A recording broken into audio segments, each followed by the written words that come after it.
Hi, today I'm going to be doing a video on the Chuwi Hi8 tablet. The reason for this is because I've had quite a few people contact me regarding the uses for the tablet, whether that be for viewing videos, for gaming, something useful for travel, something useful for reading documents on. Some people have been contacting me regarding if it's a suitable replacement for a laptop. There are yeses and nos in all of those questions, so rather than me just keep on going through the comment section, what I thought I'd do is just have a quick video highlighting the good and the bad about the tablet. And I'm actually going to go and run through those processes too, so you can make up your own decision on whether you feel that this tablet is something that is worth buying.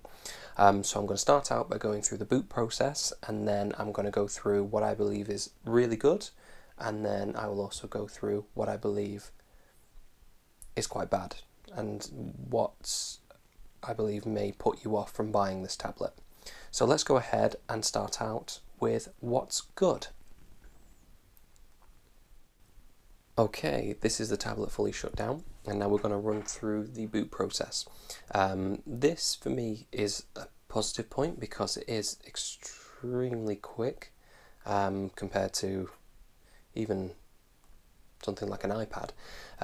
It does have its downsides though, because every time you do boot it, it will automatically boot in portrait mode, as you can see here. It's not enough to make it a negative point, but it is a bit of a frustration.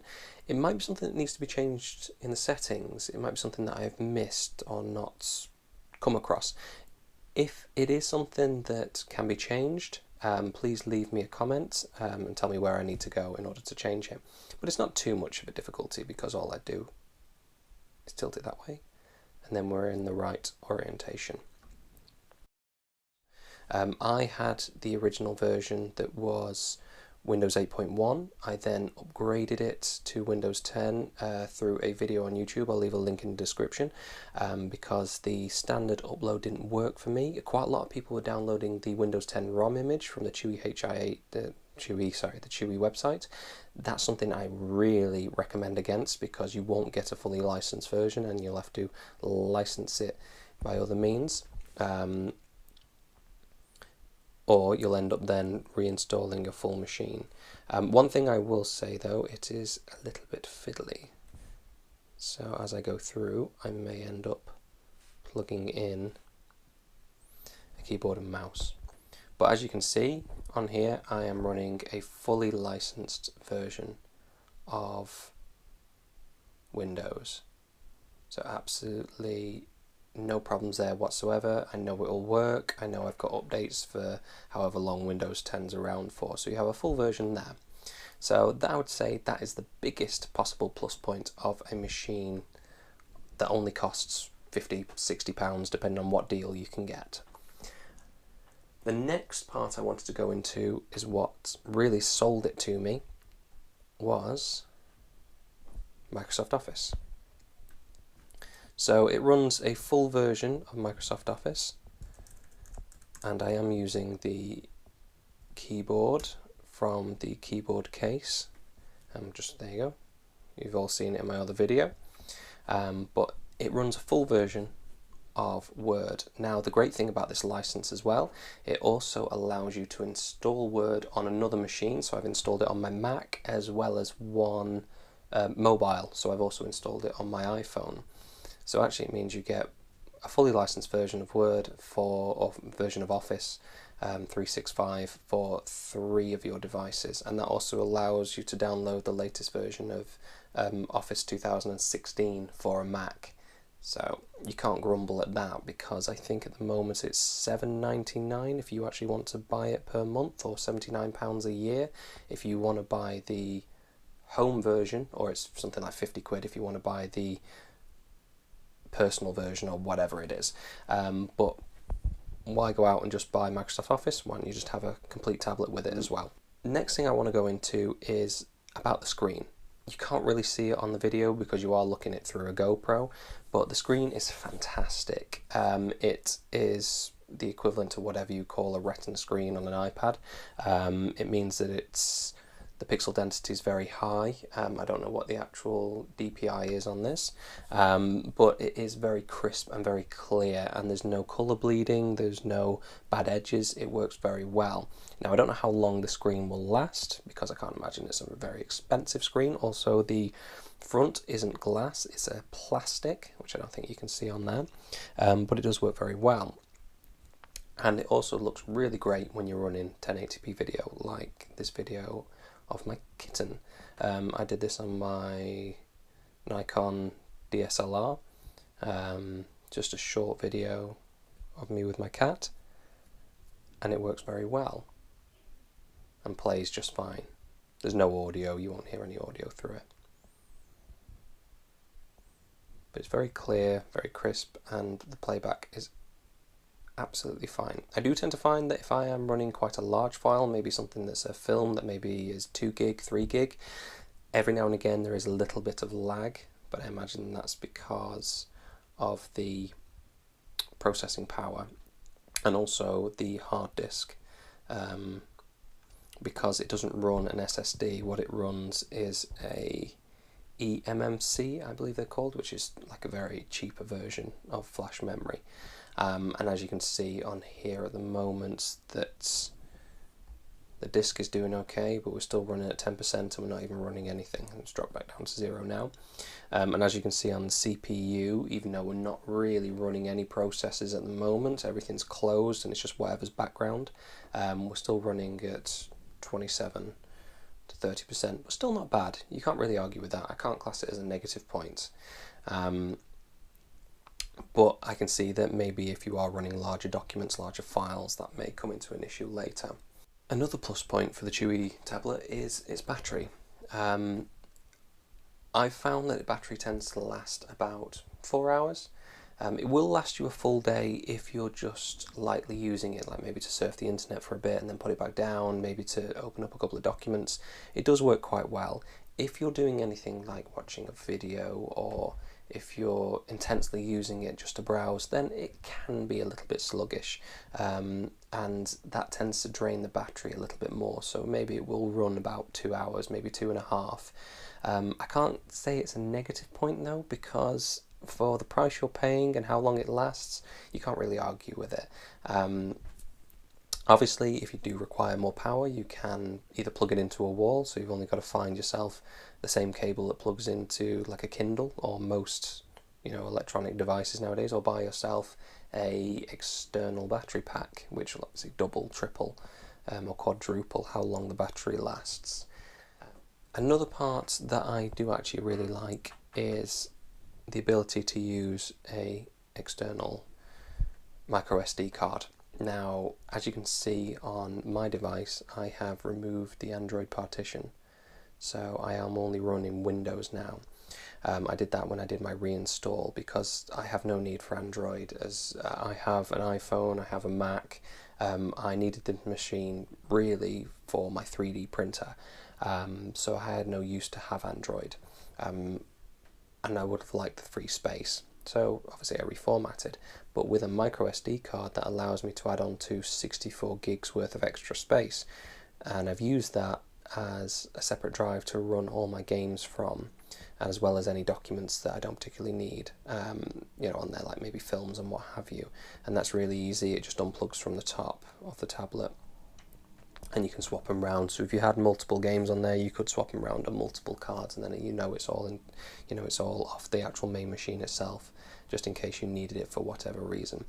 Also, it works very well with my QNAP Turbo NAS drive, where I store all my media files on, as well as family photos and what have you, and that works through various streaming protocols. But I just know that I could be anywhere in the house, and if I fancied watching something, I've got full access there, and it streams very well. Okay, on to some bad points. Now, I'm going to start out by showing you exactly why you don't want to have this for gaming. So I have a game here that I've just downloaded off the App Store. It's a racing game, and I'm not going to speed up this video. It's probably going to be very boring. Fast forward if you want to, but I'm going to show you how long it takes to start a game. And just to make it easier for me, I'm going to make sure the keyboard's on. The accelerometer, just so you know, works absolutely fine with this. So if you are wanting to hold the device and go through it that way and turn left and right, it works absolutely fine.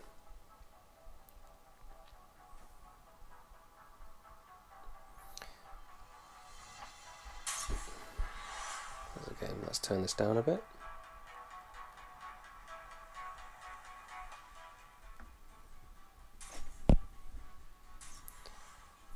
Let's go through. See, the menus load quite quickly, so I can't worry, I can't argue with that.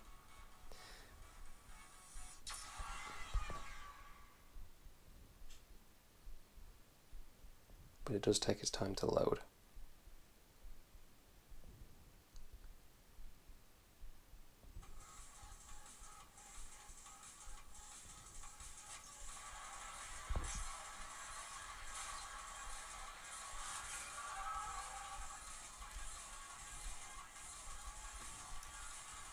So there we go.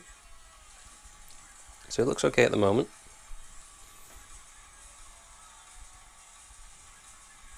When you try and activate anything, like in this game you drift the corners, it does tend to lag slightly. Let's try again on this corner, you might see what I'm talking about. So as you can see, it's dropping frames like crazy, but it does okay.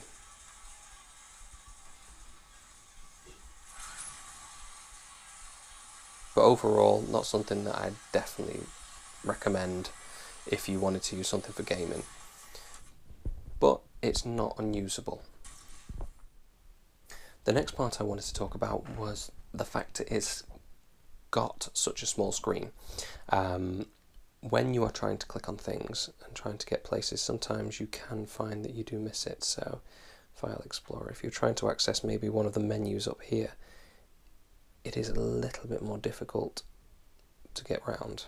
Now I must admit I've got used to it now, so I'm pretty good on making sure I click in the right place, but you do tend to find that sometimes you do miss certain sections and you end up going to the wrong menu and what have you. And I have done it in this video that I've had to cut out where I've tried to get to certain sections and I've ended up clicking the wrong thing.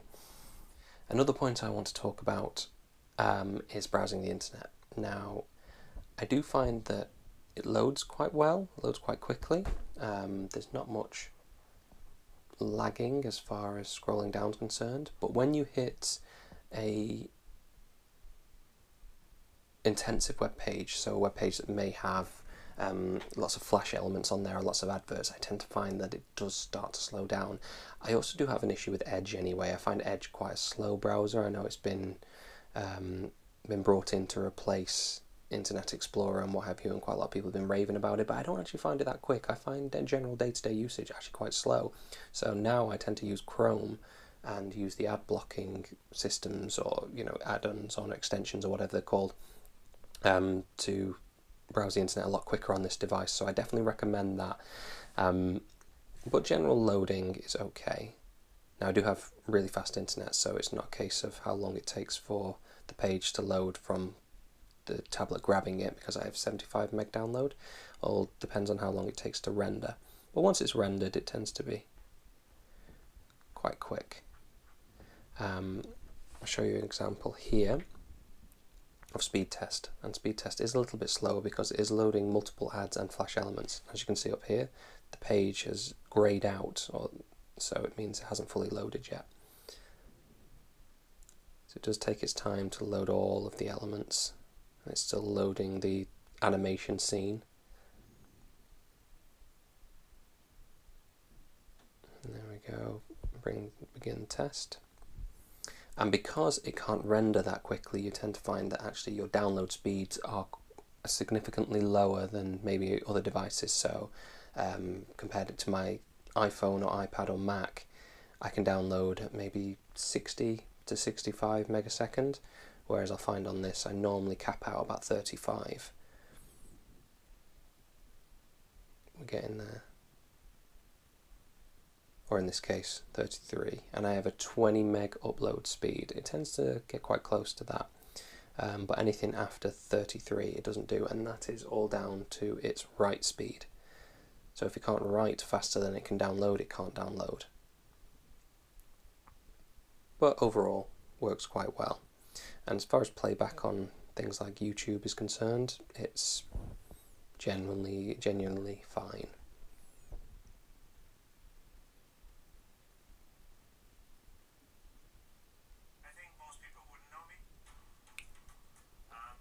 Apart from being forced to watch an advert.